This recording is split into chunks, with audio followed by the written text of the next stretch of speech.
노무현 정부 시절 부동산 폭등, 한국의 버블7. 노무현 정부 시절 부동산 폭등, 한국의 버블7은 2000년대 중반 대한민국에서 부동산 가격이 급등하면서 형성된 일종의 거품 현상을 지칭하는 용어입니다.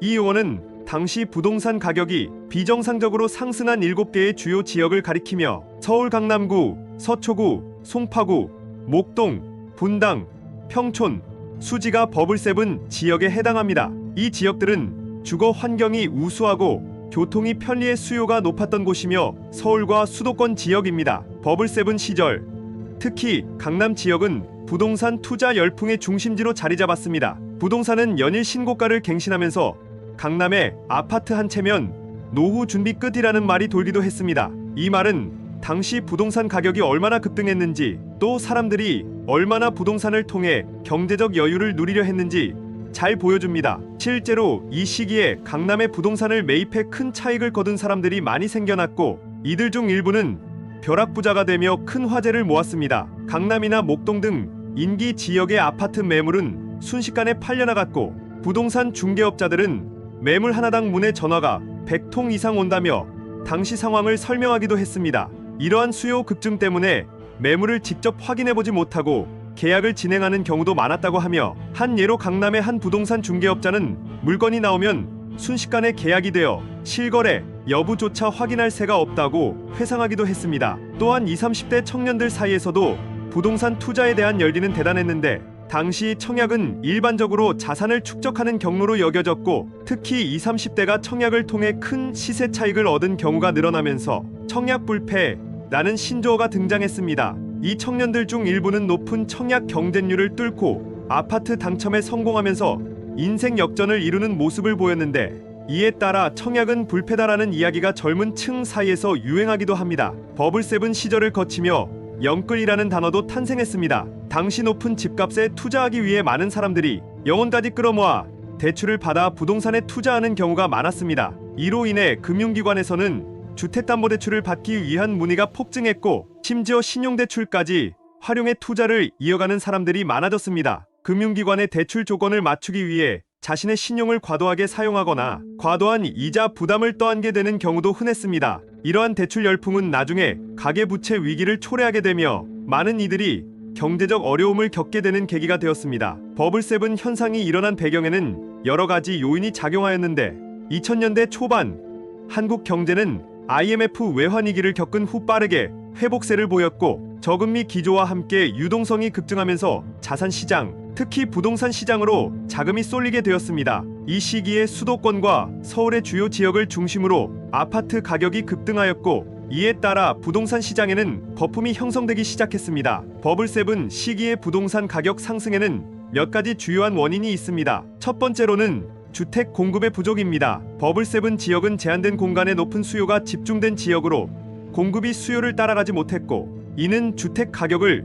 더욱 상승시키는 결과를 초래했습니다. 특히 서울과 수도권의 인구 집중 현상은 주택 공급 부족 문제를 더욱 악화시켰는데, 향후 2기 신도시가 탄생하면서 이 문제는 일부 완화되었습니다.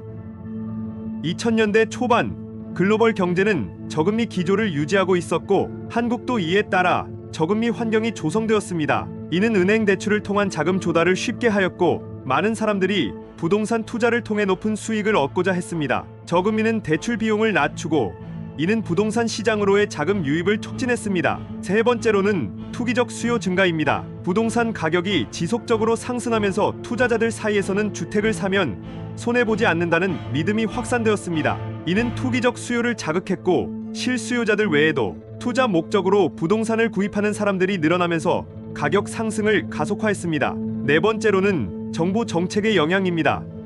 당시 정부는 부동산 시장을 안정시키기 위해 다양한 정책을 내놓았지만, 일부 정책은 오히려 시장의 불확실성을 높여 투기 수요를 자극하기도 했습니다. 대출 규제나 세금 인상 같은 조치는 오히려 투기적 수요자들이 서둘러 시장에 진입하게 만들었고, 결과적으로 가격 상승을 부추기는 역효과를 낳기도 했습니다. 이에 따라 부동산 가격의 급등은 주택을 소유한 사람들과 그렇지 않은 사람들 간의 자산 격차를 크게 벌립니다. 특히 버블7 지역의 주택을 보유한 사람들은 단기간에 엄청난 자산 증식을 경험했지만, 그렇지 않은 사람들은 주택 마련의 어려움이 더욱 커졌습니다. 이는 사회적 불평등을 심화시키는 원인이 되었고 계층 간 갈등을 부추겼습니다. 또한 버블7 시기의 부동산 가격 상승은 청년층의 주거 문제를 더욱 심각하게 만들었습니다. 젊은 세대는 고가의 주택을 구매하기 어려웠고 이로 인해 결혼이나 출산을 미루는 경향이 나타났으며 이는 장기적으로 한국의 인구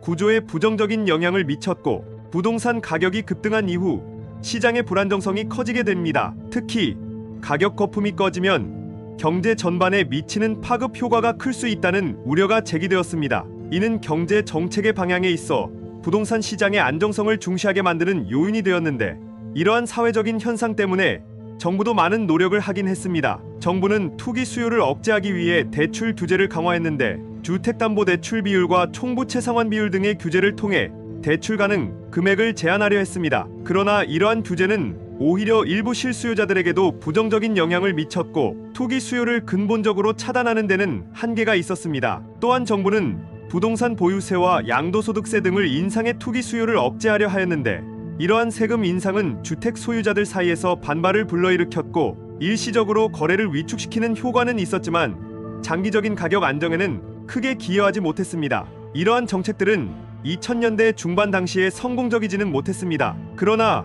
버블7의 거품은 2008년 글로벌 금융위기와 함께 서서히 꺼지기 시작했습니다. 금융위기로 인해 글로벌 경제가 침체에 빠지면서 한국의 부동산 시장도 크게 영향을 받습니다. 특히 과도하게 상승한 부동산 가격이 조정 국면에 접어들었고 이에 따라 일부 지역에서는 부동산 가격이 하락하기 시작했습니다. 많은 사람들이 부동산으로 큰 돈을 벌 수 있다는 믿음에 빠져 있었지만 글로벌 금융위기가 발생하면서 주택을 고점에 매입한 사람들은 매매가가 하락함에 따라 큰 손실을 입게 되었습니다. 일부는 대출 상환에 어려움을 겪어 결국 아파트를 헐값에 매도해야 했고 이는 국내 부동산 시장에도 큰 영향을 미쳤습니다. 당시 사회적으로 부동산에 대한 지나친 투기와 무리한 대출이 야기한 문제들이 언론에서 크게 다루어졌고 이는 후속 세대에게 반면교사로 작용하기도 합니다. 버블7 시기의 경험은 이후 한국의 부동산 정책에 큰 영향을 미쳤는데 정부는 부동산 시장의 안정성을 강화하기 위해 보다 일관된 정책을 추진하게 되었고